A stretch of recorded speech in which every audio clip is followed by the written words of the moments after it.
liyayikhetha igumgedlela Nkosi enkulu Bombela Sitimela Samambondo Baba mkhulu phakade amen. Wakhula kanjalo-ke yena uProfeti Muhammad kulo izwe lase-Arabhu. Lapho ekhula kodwa kwakungekho simangaliso sasikhona kuye noma amazwi ayelokhu ekhuluma naye, kodwa okubabazeka ngaye kwakuyiyo impilo yakhe phela ayayiphila eyayihlelekile kakhulu futhi yehlukile kubo abantu bakhona e-Arabhu, enozwelo kakhulu kubo abantu abahluphekayo kanye nayo imfuyo. Lokho kwakumdonsela amehlo amaningi kuzo izintombi zakhona e-Arabhu ezasezimthanda kodwa yena engazinakile, njengoba waze wahlanganisa yona iminyaka engu-22 engaganiwe futhi engenayo intombi.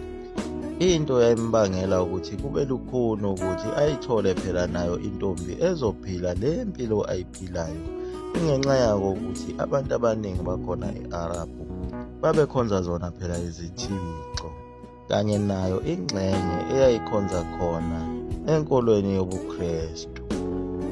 Njengoba eseze wakhula wangaka uMuhammad engayanga esikoleni, ulandela yena phela ubaba wakhe omncane ngawo umsebenzi wokudayisa lona phela owawenziwa nawuye uyise u-Abdullah. Ubaba omncane wakhe phela kwakuwuye u-Abu Talib, lona wayesemfundise kona ukubophela amakameli, izimbongolo, ukuhamba nokudayisa impahla. Njengoba wayesekhulile wayesekwazi phela ukuhamba nabo ontanga yakhe kwenziwa yona yonke le misebenzi yokuhweba.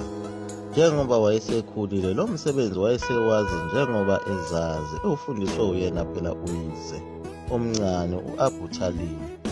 Kodwa okwakuthokozisa uyise omncane indlela ayenza ngayo izinto phela uMuhammad nakho kwethembeka ukuthi noma eseyidayisiwe impahla imali ubuya nayo njengoba injalo. Ubaba omncane wakhe wayemazi kahle ukuthi akayenzi into ephambene, njengoba nawo amanga wayengawakhulumi selokhu akumkhulisa. Wathola ulwazi oluningi ngalo leli bhizinisi njengoba wahamba waze wayofika nakhona eSyria. ESyria phela ilapho kwakuye khona ubaba wakhe omzalayo u-Abdullah.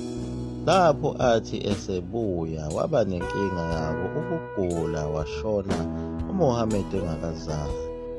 Naye uMuhammad usehambe wahamba ngokomsebenzi waze wafika kulo lelizwe elaba nomthelela wokuthi ebe yintandane. Walihamba lonke lelo lizwe waze wasuka kulo ulwandle iMediterranean Sea wayofika kuyo i-Indian Ocean, ehamba amazwe ngamazwe edayisa yona phela impahla ngokukhulu kwethembeka. Lokho kusebenza kwakhe ngokuyikhandla kwamakhela udumo olukhulu lapho waze wagcina eseqanjwe igama ababemteketisa ngalo elithi Al-Amin, elichaza umuntu othembeke kakhulu. Ngokuhamba kwesikhathi izinto zashintsha ngoba phela wagcina esesebenzela omunye wesifazane ocebile ogama lakhe kwakuthiwa nguKhadija. Umsebenzi ayewenza kwakusayiwo phela lona wokubophela ayodayisa yona impahla. Nakuye lo muntu wesifazane ngesikhathi uMuhammad emsebenzela wamsebenzela ngokukhulu futhi ukwethembeka. Njengoba phela izwe lase-Arabhu lalonakele, kodwa uMuhammad wayenomehluko omkhulu ngoba phela wayengantshonti ephila ngomthetho kaNkulunkulu. Njengoba ama-Arabhu amaningi ayesawulahla kudala umthetho wakhe uNkulunkulu, njengoba phela u-Abrahama wayekhande yona leya ndawo okuthiwa kuseKhaba, indlu kaNkulunkulu, bekanye naye u-Ishmayeli. Ingcosana yabo abantu bakhona e-Arabhu yayisanamathele kuyo le nkolo kaNkulunkulu, kodwa iningi laselihlakazekile lawukhonza zona izithixo kanye nabo ubuKristu.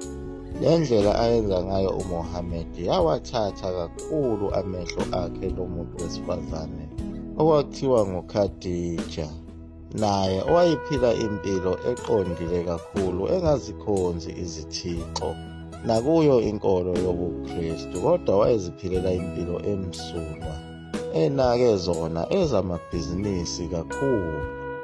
UKhadija wayenaye phela umzala wakhe ayekhule naye okuyena owayinake lezi ndaba zenkolo njengoba wayefunde wagogoda efundela zona phela ezenkolo. Lowo kwakuwuye phela uWaraka bin Nawfal. Basebenzisana kahle kakhulu uMuhammad naye uKhadija lona. Kodwa uKhadija wayebonakala ukuthi usethathekile yile nsizwa, noma phela yena uKhadija wayemdala kakhulu ngeminyaka ekalelwa ku-15 years kunoMuhammad. Kodwa ngakho ukuthi impilo yabo phela yayicishe ifane njengoba babezikhandla kakhulu ngawo umsebenzi benganaso isikhathi sokudlala. Kodwa kancane kancane uMuhammad uyathandaza. Le mpilo yabo efanayo yenza ukuthi besondelane kakhudlwana, yilapho kwagcina sekwakheke khona uthando phakathi kwabo bobabili. uKhadija wazidela amathambo, wavele wamcela uMuhammad ukuba amshade. Kwabe icacele esokeni kuye uMuhammad wajabula kakhulu, wavuma ngokushesha ukuba beshade. Bagcine beshadile. Ngaleso sikhathi uMuhammad wayeseneminyaka engu-25, uKhadija yena wayeneminyaka engu-40 njengoba babeshiyana ngawo u-15 years.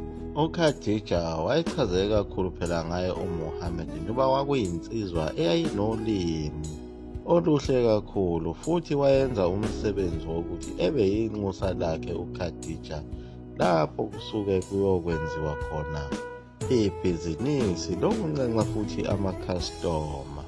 Okunye ayinethalente lakho uProfethi uMuhammad, wayewuchef cooker ovutha uphondo futhi ekwazi nokuthunga izimpahla, kanti futhi wayekwazi ukwehlulela lapho kusuke khona kunamacala njengoba phela ubaba wakhe omncane wayeyiyo induna. Futhi wayebafundisa abantu ukuba qotho njengoba wayedume nangabo ukuphana, efundisa abantu ukukhuluma iqiniso lodwa nokuba nesimilo nakho ukubekezelelana. Ingakho babemuphe lona leli gama lokuthi ungothembekile. Kwaqhubeka isikhathi emshadweni wabo benaye uKhadija. uNkulunkulu wabe sebabusisa ngabo abantwana, kwaba ngabafana abathathu nawo amantombazana 4. Kodwa okwaba buhlungu ngawo lo mndeni wakhe uProfethi Muhammad kwakuyiko ukuthi lezi ngane zabafana zithi uma seziqala ukubeka unyawo sezihlanganisa iminyaka 2 kuya kwe-3 bese ziyashona. Iloko owakubaphethe kabi, kodwa lezi ezamantombazana zakhula zazizabazindala. Kwakuyiyo-ke inhlupheko yakhe uProfethi uMuhammad yokushonelwa ngabantwana babafana, kodwa wayengayekile ukuthandaza nokulandela yona imigubho yakhona e-Arabhu kaNkulunkulu, nokuya khona phela eMakha kuyo iKhaba ewumuzi kaNkulunkulu. Yaguqa lapho ekhona ngendlela mzulu amafutha omkhulu uDudo Mneso. Amen.